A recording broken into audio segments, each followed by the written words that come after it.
하나님의 말씀 보시겠습니다. 오늘 우리에게 주신 하나님의 말씀은 누가복음 17장 1절에서 10절 말씀입니다. 누가복음 17장 1절에서 10절의 말씀입니다.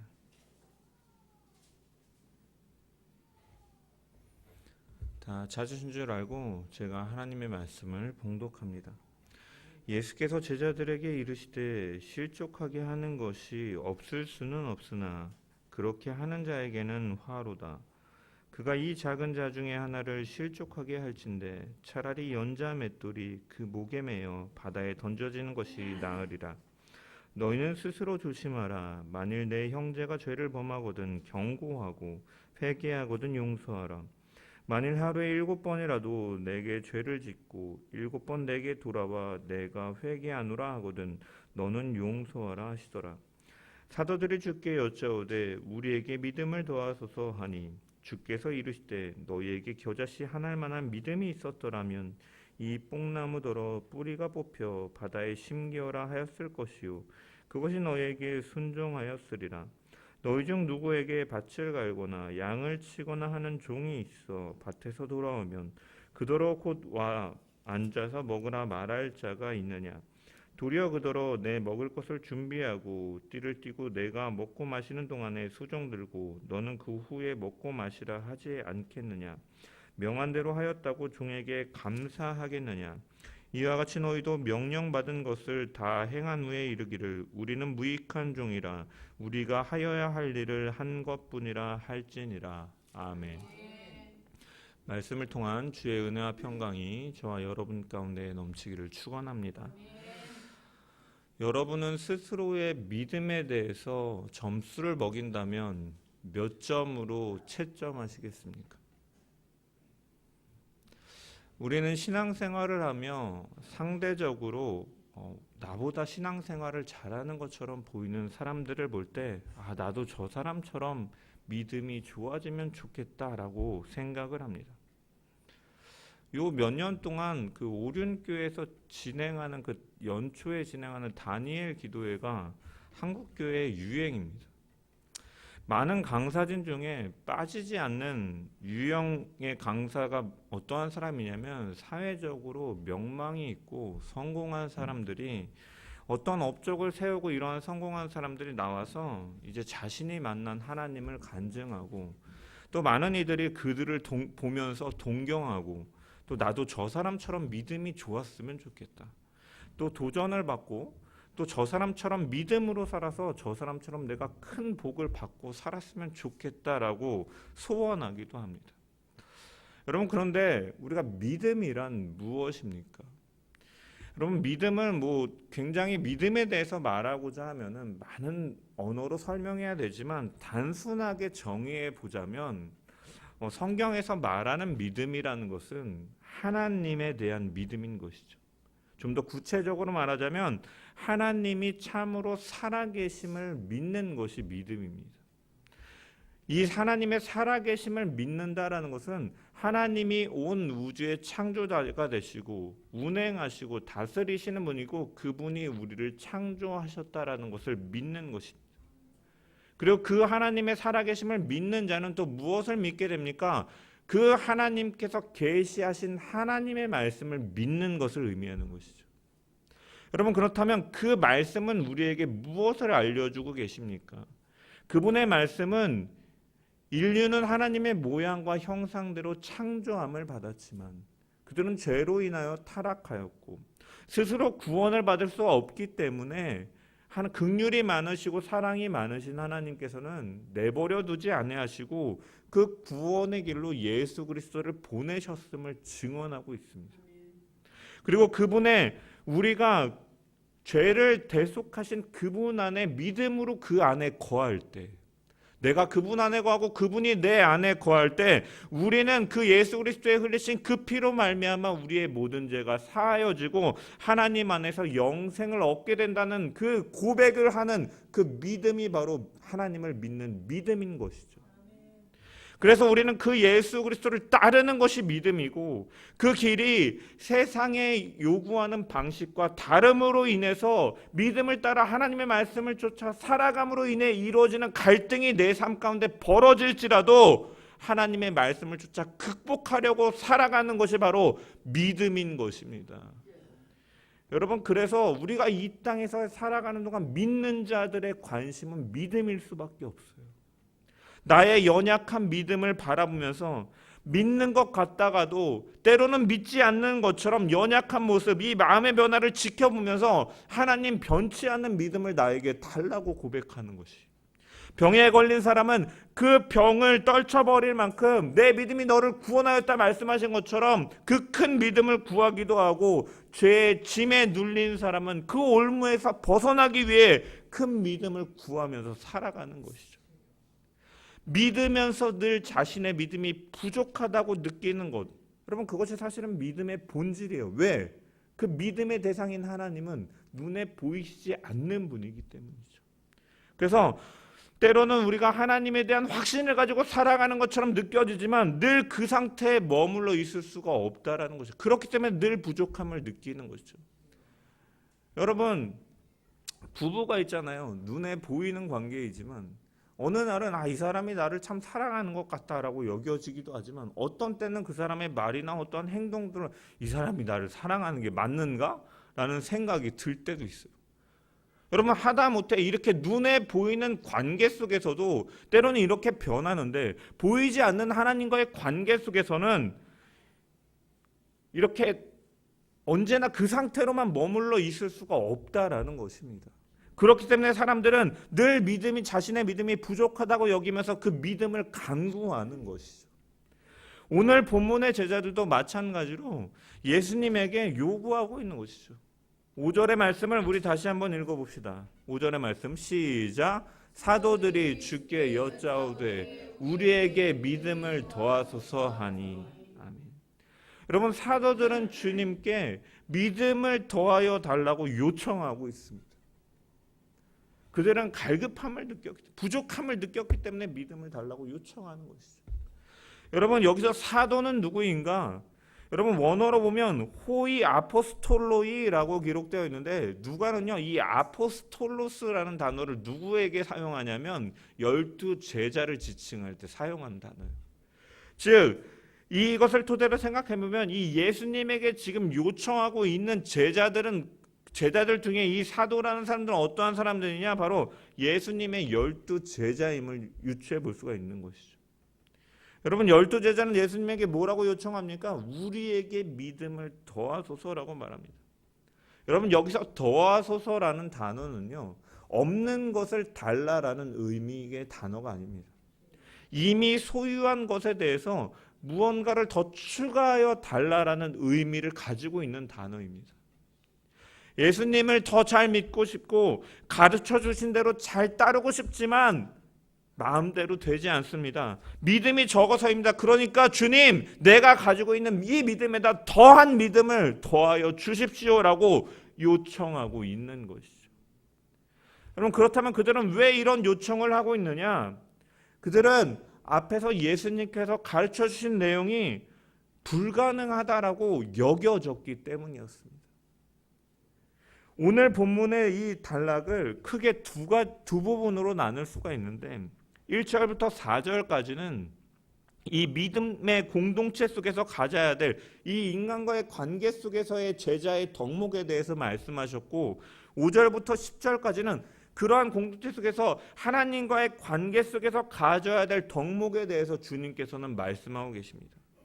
그리고 이것들은, 이 가르침은 우리가 15장부터 계속해서 살펴본 것처럼 이 바리새인들과 서기관들과 구별되는 제자의 삶에 대해서 말씀하고 계신 거예요. 큰 주제는 이 속에서 오늘 본문에 말씀하고 계시고, 이 믿음의 공동체 속에서 1절에서 4절까지는 사랑과의 관계 속에서 어떻게 해야 되는지, 그리고 5절부터 10절까지는 그 하나님과의 관계 속에서 어떻게 해야 되는지에 대해서 주님은 말씀하고 계신 것입니다. 그렇다면 이 제자들이 이 예수님의 그 가르침에 대해서 부담을 느낀 예수님의 가르침의 구체적인 내용은 무엇이었느냐? 여러분, 1절을 보면은 예수께서 제자들에게 이르시되 실족하게 하는 것이 없을 수는 없으나 그렇게 하게 하는 자에게는 화로다 라고 말씀하십니다. 실족하게 하지 말라라는 것이죠. 화가 된다라는 거예요. 그가 이 작은 자 중에 하나를, 그러면서 2절에 이 작은 자 중에 하나를 실족하게 할진대 차라리 연자 맷돌이 그 목에 매어 바다에 던져지는 것이 차라리 낫다. 그게 차라리 이것으로 인해 화를 겪는 것보다 차라리 낫다라고 말씀하고 계신 것입니다. 여러분, 그렇다면 실족하게 하는 것은 무엇입니까?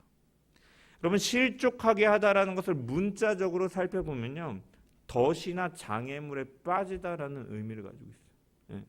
그래서 즉 이것을 이 문자적인 의미를 가지고 의역을 해보자면은 형제를 시험에 빠뜨리는 것을 의미하는 것입니다. 지금껏 예수님과 논쟁해오며 갈등해왔던 바리새인들과 서기관들은 그들은 율법의 정신이 없이 율법의 행위만을 강조했고 이 외식적인 행위를 통해서 스스로의 의를 자랑하며 여러 가지 그 관습과 조항들을 많이 만들어냄을 통하여 이 사람들에게 멍해를 지도록 하였습니다. 따라서 이들은 다른 사람들에게 이들이 하였던 행위는, 이 실족하게 하였던 행위는 잘못된 가르침을 통하여 잘못된 믿음으로 이끄는 것을 1차적으로 의미한다라고 해석할 수가 있는 것입니다. 따라서 우리가 그리스도를 주로 믿지 못하게 가르친다든지 아니면 신앙이 아닌 종교라는 테두리 속에서 그 안에 인본주의적인 율법주의적인 교리들을 가르침을 통해 복음이 아닌 사실은 다른 것들을 가르침을 통해서 하나님의 뜻과 멀어지도록 하는 그러한 종교 생활을 하는 것을 이웃들에게 한다면, 가르친다면, 하나님으로부터 멀어지게 한다면 그것이 바로 이 이웃을 실족하게 하는 죄다라는 거예요. 큰 죄다라는 것입니다. 따라서 우리가 믿음이라는 명목하에 사실은 복음이 아닌, 본질이 아닌 것들을 우리가 복음처럼, 진리인 것처럼 만들어서 그것을 강요하고 그것으로 인해서 형제가 하나님으로부터 떠나게 한다면 그것은 큰 화라는 것입니다. 죄라는 것입니다. 우리는 종교라는 형식에서 신앙을 얽매이고 그것이 본질이 아님에도 불구하고 본질처럼 여겨서 하나님의 뜻으로부터 멀어지게 하는 것에 대해서는 늘 경계해야 된다는 것입니다. 경계해야 된다. 예전에는 여러분 이런 하나의 예로 어떠한 것들이 있었는, 교회에서 예배 시간에 드럼을 치면 어디 하나님 앞에 예배 드리는데 뭐 전자기타 칩니까? 드럼 칩니까? 여러분, 이게 사실은 본질은 아니거든요. 그렇지만 그것을 관습을, 경건이라는 자신의 이미지들을 관습으로 만들어서 이런 것들을 함을 통해서 그것은 진리가 아니다인 것처럼 서로 싸우고 이런 것들로 인해 상처받고 떠나고 이런 것들이 여러분 우리 가운데 나타날 수 있다는, 우리는 이것에 대해서 경계해야 된다는 거예요. 내가 생각하는 것이 복음이 아닌 내가 생각하는 것을 복음처럼 여기고 진리로 여기고 상대방에게 강권하는 것은요, 그로 인하여 실족하는 것은 큰 화가 될 수 있다는 것입니다. 이웃과의 관계 속에서. 또한 이웃 성도로 하여금 믿음에 대해서 상처를 입혀서 낙심하게 하는 것이라든지 아니면 믿는 자를 같이 믿음의 공동체라고 하면서 여러 가지 세속적인 유혹에 야 이거 괜찮은데 우리 같이 하자라고 하면서 이런 것들을 유혹해서 그를 넘어뜨린다면은 그것은 큰 죄가 된다라고 주님께서는 말씀하고 계신 거죠. 형제를 미워하고 시기하고 질투하며 서로 남을 헐뜯으며 한 사람을 뒤에서 욕하면서 저 사람 대체 왜 그러는 거야 하면서 분파짓고 당짓고 서로를 실족하는 일들이 오늘날에도 교회 내에서도 벌어지고 있는데 그리스도인들은 이것에 대해서 분명히 경계해야 될 일이다라는 것입니다. 여러분, 주목해봐야 되는 것은요, 그런데 주님께서 이 말씀을 하시면서 뭐라고 말씀하냐면은 1절에 보면 실족하게 하는 것이 없을 수 없으나 라고 말씀하고 있어요. 여러분, 이것을 원어로 보면은 절대로 허락될 수 없다라는 단어와 그 앞에 부정 불변사 매라는 단어가 합쳐져 가지고요, 사실은 강한 긍정의 의미예요. 무슨 말이냐면 이것은 할 수도 있고 안 할 수도 있다라는 의미로 주님께서 말씀하시는 것이 아니라 이것은 필연적으로 너희가 할 수밖에 없을 것이다 라는 의미로 말씀하고 계시다라는 거예요. 실족하게 할 수밖에 없을 것이다. 그렇지만 그렇게 하는 자에게는 화가 있도다라고 말씀하고 계십니다. 그럼 주님은 왜 이렇게 단정짓고 계십니까, 여러분? 그것은 우리의 죄와 타락 때문이죠. 전적인 부패 때문이죠. 여러분, 실제로 우리가 이상적인 교회로 여겨지는 교회 중에 대표적인 초대교회, 이 초대교회를 우리가 이상적인 교회로 여기는데, 사실 이 초대교회 중에서도 대표적인 초대교회인 고린도 교회를 보면요, 누가 이 하나님께서 주신 은사를 가지고 누가 더 낫냐라고 막 싸웠습니다.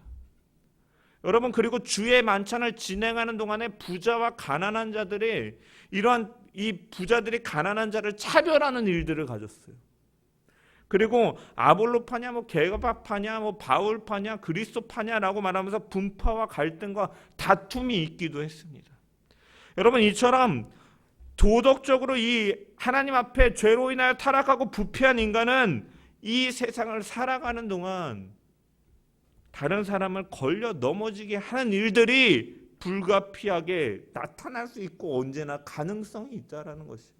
우리의 연약함 속에서, 즉 상처를 주거나 상처를 받는 이러한 일들이 이 세상을 살면서 공동체, 믿음의 공동체 속에서도 이런 일이 없을 수가 없다라고 말씀하고 계신 것이에요.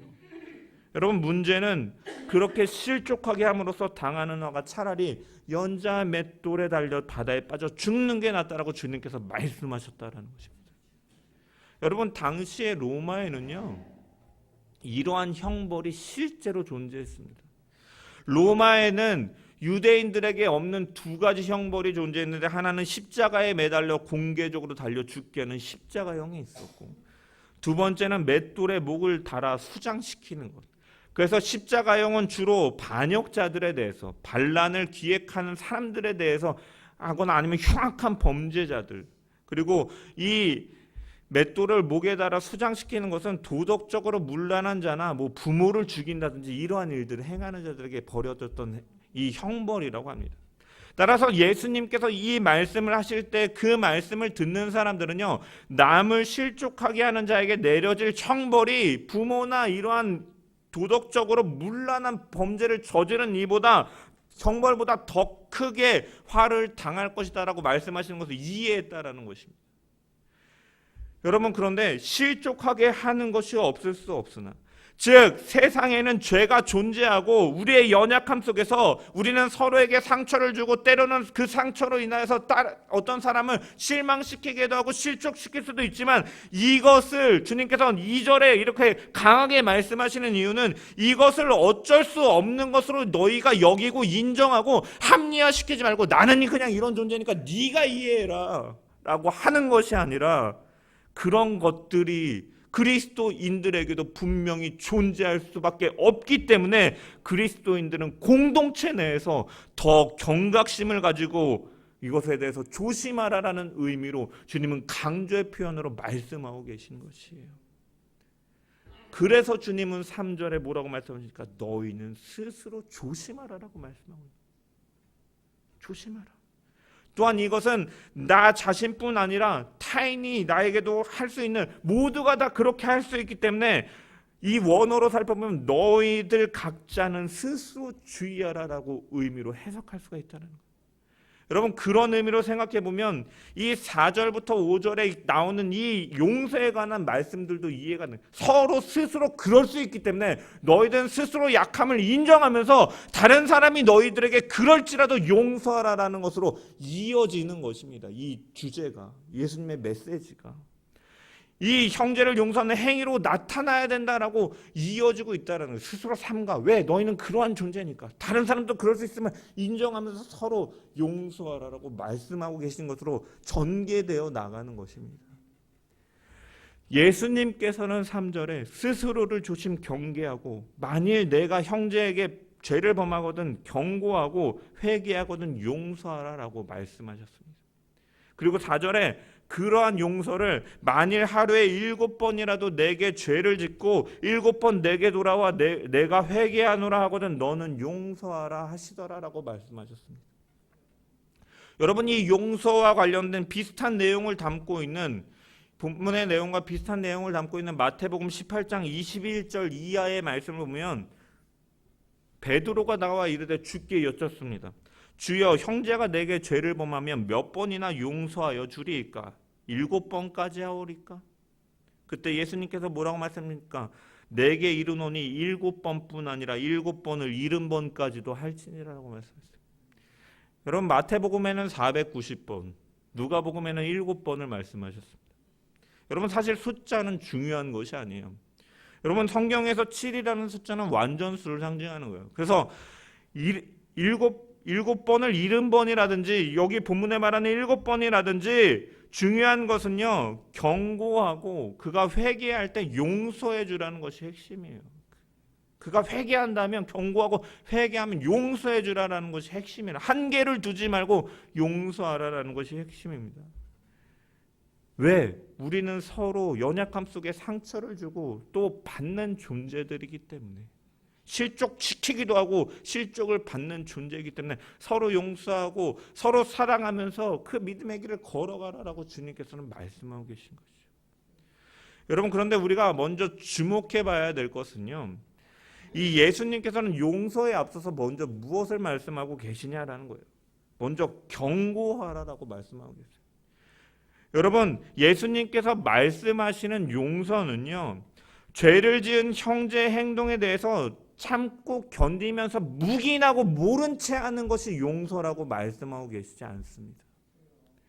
공동체 안에서 한 형제가 잘못을 저지른다면 그 형제에 대해서 사랑을 가지고, 사랑하는 마음을 가지고 잘못된 길로 갈 때는 사랑으로 잘못을 책망함을 통하여 올바른 길로 갈 수 있도록 권면하는 것이 이 용서의 과정 가운데 분명히 필요하다라는 거죠. 그냥 무조건 참고 묵인하고 그냥 받아들여주는 것이 무조건적인 용서가 사랑이 아니라 그것에 대해서 사랑함으로써 권면하는 것이 필요하다라는 것이죠. 그리고 그 형제가 죄를 인정하고 진심으로 하나님께 용서를 얻고자 하는 자라면, 회개하는 자라면 용서해 주라라는 것입니다. 그렇게 함으로써 마음 약한 형제가 상처받고 실족하는 것을 막을 수 있기 때문이죠. 여러분, 예수님은 무한정 용서하라는 이 명령을 함으로써 그들이 그렇기 때문에 무한정 용서하라는 이 명령 때문에 이 죄에 대한, 잘못에 대한 이 경각심이 없어지지 않도록 철저한 회개를 전제로 말씀하고 계시다라는 것입니다. 여기서 용서에 해당하는 단어는요, 법적으로 이혼하다 혹은 빚을 완전히 탕감하다라는 의미를 갖고 있습니다. 즉 잘못을 멀리 떠나보내는 것처럼 완전히 잊어버리고 다시 생각하지 않는 완전한 용서를 하라라고 말씀하고 계신 거죠. 주님은 이렇게 가르치셨습니다. 여러분, 이것을 가능하다라고 생각하십니까? 가능하다고 생각하십니까? 당시의 제자들도 우리가 생각하는 것처럼 마찬가지로 생각했다. 작은 자 중에 한 사람이라도 실족시키면 안 된다고? 하루에 7번이라도 용서해 줘야 된다고요? 엄청나군요. 이러한 일들을 과연 우리가 해낼 수가 있겠습니까? 주님, 우리에게 이러한 일을 나는 지금 할 수 없으니까 믿음을 더하여 주십시오라고 요청하는 것입니다. 우리도 이 제자들처럼 우리는 믿음이 아주 크고 훌륭해야만 성경 말씀대로 실천하며 살 수 있을 것이라고 생각을 하며 살아갑니다. 어떠한 신앙의 모범으로서 얘기하면 그 사람은 믿음이 좋아서 그래, 나도 그만큼 믿음이 잘하면 할 수 있지, 지금은 못해 라는 것을 전제로 말하는 것이죠. 그래서 우리들도 주님께 우리에게 믿음을 더하여 달라고 주님께 간구하는 것이죠. 여러분, 그런데요, 그 다음이 정말 중요해요. 이 믿음을 더하여 달라 요구하는 제자들을 향해서 주님께서는 뭐라 대답하십니까? 6절의 말씀을 우리 다 같이 한번 읽어보겠습니다. 시작. 주께서 이르시되 너희에게 겨자씨 하나일 만한 믿음이 있었더라면 이 뽕나무더러 뿌리가 뽑혀 바다에 심겨라 하였을 것이요 그것이 너희에게 순종하였으리라. 아멘. 제자들이나 우리나 큰 믿음이 있어야만 이것을 행할 수 있는 것처럼 생각하지만 주님께서는 뭐라고 말씀하셨습니까? 우리의 요구와 제자들의 요구와는 대조적으로 겨자씨 하나만한 믿음을 대조하여서 말씀하고 계십니다. 겨자씨만하다라는 것은요, 이 유대인의 어법으로 가장 작은 것을 표현할 때 사용하는 관용구입니다. 그렇다면 예수님께서는 왜 겨자씨를 비유로 드시는 것인가? 겨자씨는 매우 작은 미세한 것이지만 거대한 잠재력을 가지고 거대한 결과를 가져올 수 있는 잠재력을 가지고 있는 것이죠. 매우 작은 겨자씨이지만 나중에 자랐을 때 그 씨가 정말로 작은 것처럼 여겨지지 믿겨지지 않을 정도로 크게 성장하는 것이 바로 겨자씨인 것이죠. 그리고 믿음도 마찬가지다라는 거예요. 우리가 아주 적은 믿음처럼 우리가 생각할지라도 여길지라도 보일지라도 그 안에 생명력이 있기 때문에 하나님에 대한 견고한 믿음이 그 안에 있다면 믿음을 통해 이루지 못할 일은 아무것도 없다. 주 안에서의 불가능은 없다라고 말씀하고 계신 것입니다. 너희가 이 작은 겨자씨만큼만, 이 작은 믿음만 있으면 이 뽕나무더러 뿌리가 뽑혀 바다에 심겨져라 해도 그대로 될 것이다. 여러분, 이 말씀을 어떻게 이해하십니까? 겨자씨만한 믿음만 있어도 뽕나무를 뿌리채 뽑아 바다에 심겨지도록 산을 옮겨서 바다에 빠뜨릴 수가 있는데 나는 산은커녕 조그만한 것도 움직일 수가 없는 믿음이니 아마 내 믿음은 겨자씨만도 못한 믿음을 갖고 있는 것이다 라고 생각하고 있지는 않습니까? 여러분, 그런데 예수님께서는 그런 의미로 말씀하고 계신 것이 아니에요. 제자들에게 너희는 이 겨자씨만한 믿음도 없는 자들아 하면서 책망하면서 말씀하고 계신 것이 아니다라는 것이에요. 여러분, 이 주님의 말씀에는요, 너희는 이러한 믿음이 있다라는 것을 알려주는 거예요. 이 믿음으로 사실 너희가 진짜 이 생명력인 믿음을 갖고 있기 때문에 너희가 이 하나님을 의지하는 믿음으로 나아가기만 하면 이러한 것들을 행할 수 있다라는 의미로 말씀하고 계신 것입니다. 제자들은 나는 너무나 믿음이 작아서 도저히 예수님의 말씀처럼 작은 자를 실족하게 할 수 없고 70번씩 7번이라도 용서할 수가 없으니까 주님 나에게 큰 믿음을 주십시오라고 말하는 제자들에게 주신 말씀이다라는 거예요. 여러분, 우리가 믿는 하나님은요, 멀쩡히 잘 있는 소래산을 바다에 빠뜨리는 하나님, 멀쩡히 서 있는 뽕나무를 바다에 심기는 이러한 이상한 무모한 일들, 아무 의미 없이 이러한 마술을 행하시는 분들이 아닙니다. 분이 아니다라는 거예요. 여러분, 뽕나무는 이집트하고 그 당시 유대인들이 사는 그 팔레스타인 지역에 흔히 볼 수 있는 나무예요. 그리고 이 나무는 어떠한 특징이 있냐면요, 번식력이 뛰어나고요, 얼마나 번식력이 뛰어나고 생존력이 강하기 때문에 이 나무는요, 뿌리를 내리면 넓고 깊게 내려요. 그래서 웬만한 폭풍이, 태풍이 몰아친다 하더라도 견고하게 그 자리를 서 있는 나무입니다. 쉽게 뽑을 수 없는 나무를 비유로 드시면서 믿음의 힘은 이처럼 엄청나다라고 말씀하고 계시는 것이에요. 이 말씀은 너희에게 믿음이 없구나, 겨자씨만큼도 없구나, 만약에 요만큼도 있었더라면 이러한 일들을 행할 것이다 라고 말씀하고 계신 것이 아닙니다. 이 말씀은 그 사실을 있는 그대로 인정하면서 그 사실을 전제로 말씀하고 계시다라는 거예요. 쉽게 설명드리면요, 마태복음 4장에 어떠한 일이 있습니까? 예수님께서 공생의 사역을 시작하시기 전에 광야에 40일 동안 금식하시죠. 그때 사단이 나타나서 예수님을 시험합니다. 그때 예수님을 시험하는 사단이 뭐라고 말합니까? 네가 만일 하나님의 아들이거든 명하여 이 돌들을 떡덩이가 되게 하라라고 시험합니다. 여러분, 여기서 보면은 겨자씨 하나만한 믿음이 있다면 이것처럼 네가 하나님의 아들이거든. 여러분, 이 말 동일한 거예요. 동일한 구조예요. 여러분, 이 말은 사단이 예수님을 하나님의 아들로 몰라서 그렇게 말합니까? 너가 하나님의 아들이 아니다. 만일 너가 하나님의 아들인 것을 증명하려면 이 돌을 떡으로 만들라라는 의미로 말하는 것이 아닙니다. 너는 하나님의 아들이나 그게 사실이 아니냐? 전제하고 있는 것이죠. 이미 그것을. 그렇다면 이 정도 일쯤이야 쉽게 하지 못하겠느냐라고 시험하고 있는 것이죠. 여러분 마찬가지예요. 오늘 본문도 똑같은 용법으로 쓰여져 있다라는 것입니다. 예수님께서 말씀하시는 뜻은 이것이에요. 왜 믿음이 없다고 하느냐? 왜 큰 믿음을 더 달라고 하느냐? 왜 믿음이 작다고 얘기하느냐? 너네가 아무리 작다고 여기는 믿음이라 할지라도 겨자씨만한 믿음이라고 너희가 생각할지라도 그 믿음에는 하나님의 능력이 있고 하나님의 생명이 있기 때문에 그 믿음을 가지고 하라라는 의미인 것이에요. 그러한 믿음으로 순종할 때 이 산을 옮기는 기적이, 이 뽕나무가 뿌리채 뽑혀져서 바다에 심겨지는 것처럼 이러한 일들이 하나님께서 하신다라는 의미인 것입니다. 여러분 우리는 흔히 믿음이 크냐 작냐를 논해요. 어떤 일을 행하면서 그건 믿음이 큰 사람이 감당해야지. 여러분 나는 믿음이 작으니까 예수님처럼 말씀처럼 살기는 지금은 힘들어. 나중에 믿음이 좀 더 잘하면 그때 할게. 지금 당장은 어려워라고 말하곤 합니다. 우리가 신앙생활하면서. 하지만 주님은 말씀하고 지금 제자들에게 요구하시고 말씀하고 계시다는, 이미 겨자씨만한 믿음이 너희에게 있다. 이미 그 큰 생명력이 있고 잠재력이 있는 믿음이 너희 안에 있다라는 것입니다. 그러므로 믿음을 더하여 주셔서 핑계대면서 미루지 말고 그 믿음을 가지고 행하라라는 것이, 실천하라라는 것입니다. 그러면 내가 행하겠다, 너를 통하여 행하겠다라고 말씀하고 계신 것입니다.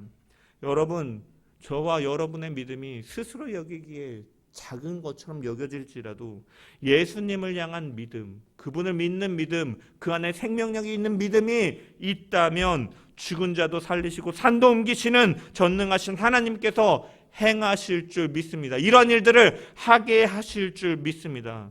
우리는 그리스도인답게 예수 그리스도를 믿는 그 순간부터 살아갈 수 있는 존재입니다. 왜?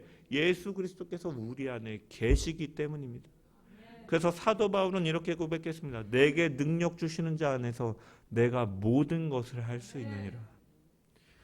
우리는 이제 내게 능력 주시는 자 예수 안에서 나는 모든 것을 할 수 있다라고 말하면서 우리는 순종의 자세로 나아가야 될 줄 믿습니다.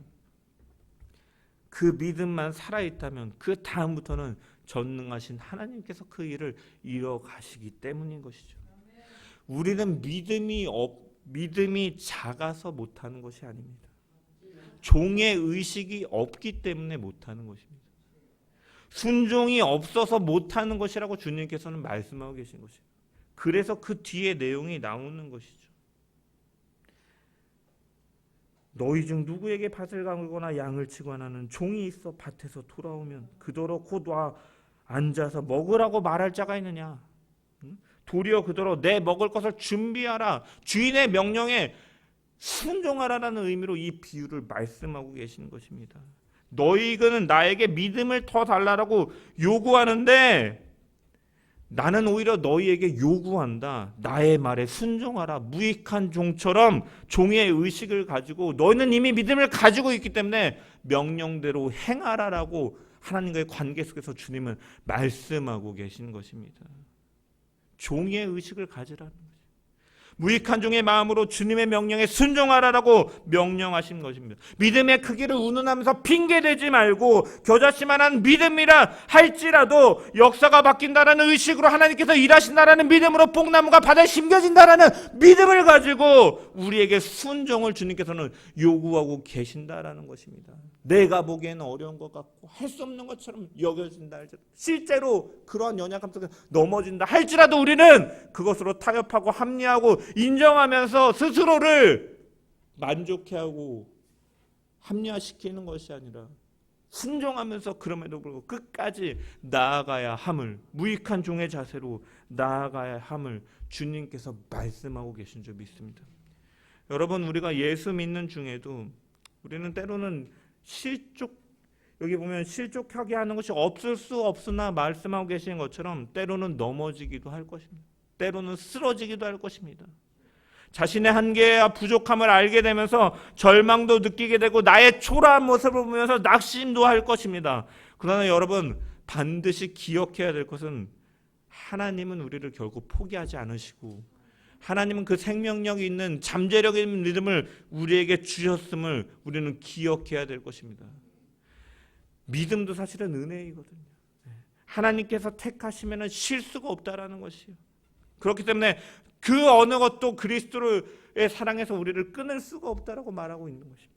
때로는 우리가 풍파를 만나고 고독한 시간을 갖고 때로는 좌절하고 실망할지라도 우리의 삶 가운데 도우시고 날마다 이끄시는 하나님의 손길이 있기 때문에 우리는 그것에 멈춰서고 인정하고 합리화시키고 좌절하고 낭망하는 것이 아니라 늘 우리가 힘이 빠지고 넘어질 때라도 우리를 다시 일으켜 세우시는 그 하나님의 그 손길을 우리가 기억하면서 믿음으로 십자가의 길을 찬송하며 나아가는 저와 여러분이 돼야 될 줄 믿습니다. 여러분, 겨자씨는 아주 작은 씨앗입니다. 땅에 심을 때는 잘 보이지도 않는다라고 해요. 그러나 이 씨가 씨만 봤을 때는 이것이 얼마나 자랄 것인지 심는조차도 사실은 기대할 수 없는 사이즈입니다. 하지만 여러분, 일단 심겨진 이후에는 무럭무럭 자라서 큰 나무가 되어 다른 어떠한 식물보다도 커다란 가지를 내고 공중에 나는 새들이 거기서 깃든다라고 주님께서는 말씀하셨어요. 이것이 바로 하나님의 신비이고 하나님께서 하시는 일이다라는, 다만 우리는 우리에게 허락하신 믿음을 가지고 순종하며 나아갈 때 이 큰 일은 바로 하나님께서 행하시는 줄 믿습니다. 우리의 능력이 아니라 하나님의 능력으로 이루어지는 것입니다. 우리의 믿음이 아무리 작다 할지라도 진정으로 그 안에 살아있는 생명력 있는 믿음이 있다면 전혀 문제될 것이 없다라는 것입니다. 우리는 이 종의 자세를 가지고 우리에게 허락하신 믿음으로 순종하며 늘 형제를 실족하지 아니하고 형제를 사랑하고 이웃을 사랑하고 공동체를 세워나가며 하나님의 복음을 증거함을 통하여 이 제자의 길로 걸어나가고 하나님의 그 큰 일을 기대하며 나아가는 세상의 빛 교회 성도들 되기를 주님의 이름으로 간절히 축원합니다. 여러분, 작은 교회라서 할 일이 없습니까? 아닙니다. 우리는 우리의 형편에 맞게 우리의 있는 그 자리에서 내가 나이가 많다 할지라도 그 자리 가운데서 주님의 자녀로서 해야 될 일이 있고 순종해야 될 일들이 있는 것입니다. 작은 교회라 할지라도 행할 수 있는 일들이 있다. 그렇기 때문에 우리는 그 앞에서 주님, 좀 더 크면 할게요. 좀 더 여유가 생기면 할게요. 하나님, 내가 젊었을 때 했으니까 이젠 좀 놔주세요. 내가 나이 먹었잖아요. 이제 좀 하는 것이 아니라 할 수 있는 만큼 하나님께서 부르시는 그날까지 이 겨자씨만한 믿음을 붙들고 늘 종의 자세로 순종하며 나아가는 저와 여러분 되기를 주님의 이름으로 간절히 축원합니다. 우리 이 시간